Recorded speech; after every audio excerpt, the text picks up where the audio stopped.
आज मी तुम्हाला अशी एक फणसाच्या भाजीची रेसिपी दाखवणार आहे ना, ज्यासमोर चिकन आणि मटण पण फिकं पडेल. तुमच्या तोंडाची चव वर्षानुवर्षे जाणारच नाही.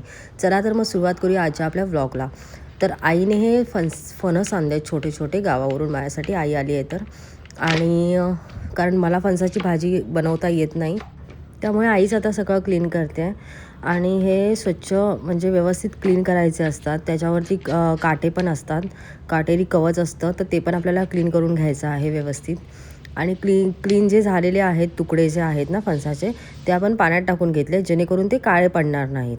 त्यासाठी ते पाण्यात टाकून घ्यायचे आहेत.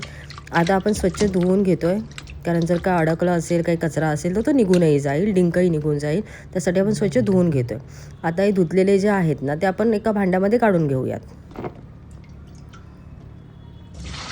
आता हे आपल्याला उकळवायला ठेवायचं आहेत. तर त्यासाठी उकळवण्यासाठी आपल्याला कुकरमध्ये ॲड करतो आहे आपण.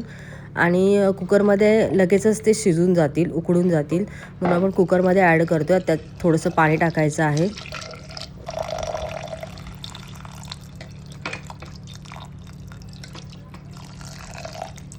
हे पाणी ॲड करायचं आहे कारण व्यवस्थित उकळले पाहिजेत त्यासाठी.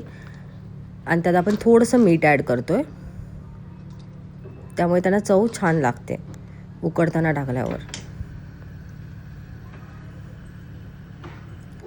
तर फायनली आता कुकरमध्ये उकडवून ते थंड झालेले आहेत फणसाचे छोटे छोटे जे तुकडे आहेत ते.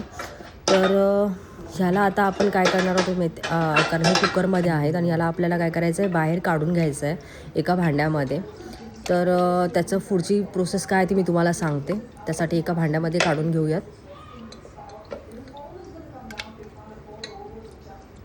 ओके.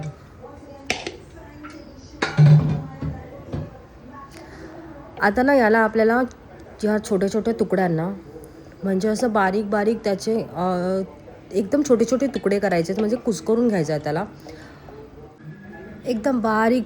जसं आपला शेव असतो ना, तशाच पद्धतीने त्याला कुस्करून घ्यायचं. आणि उकळलेले छान असल्यामुळे ते बारीक एकदम छान होतात. आता हे टेस्ट तर मला करावंच लागणार आहे, खूप यमी लागतं हे. आई बघा कशी आहे ते.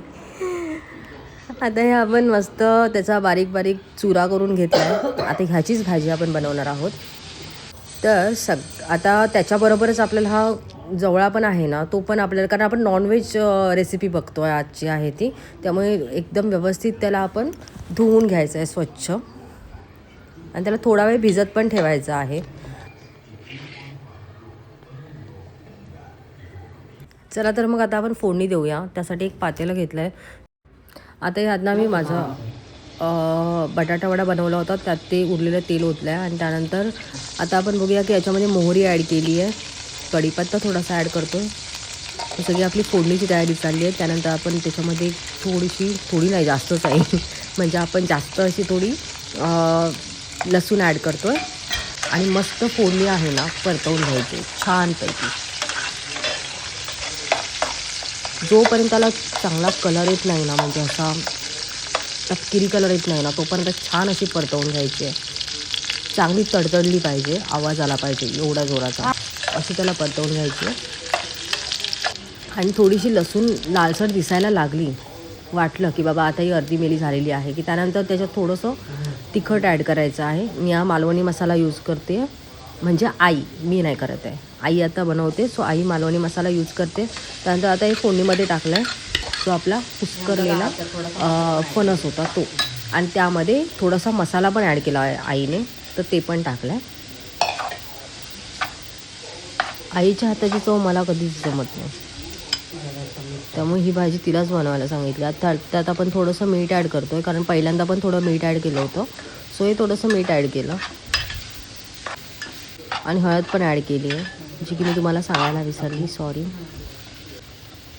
आता ही आपली जे जवळा होता, जे सुकट होतं ना, जे आपण भिजवून ठेवलं होतं, त्याला थोडंसं असं पाणी त्यातलं गाळून घ्यायचं. आणि ते आपण ॲड करून घेतलेलं आहे याच्यामध्ये, पाणी गाळून घेऊन. आणि एक झाकण मारलं की तुमची भाजी तयार. सो अशी आपली तयार झालेली आहे माझ्या आईच्या हातची झणझणीत आपल्या मालवणी स्टाईलमध्ये फणसाची भाजी. माझा व्लॉग तुम्हाला आवडला असेल तर माझ्या चॅनलला नक्कीच सबस्क्राईब करा, लाईक करा, शेअर करा. आणि अहो बघताय काय, सबस्क्राईब करा लवकर लवकर.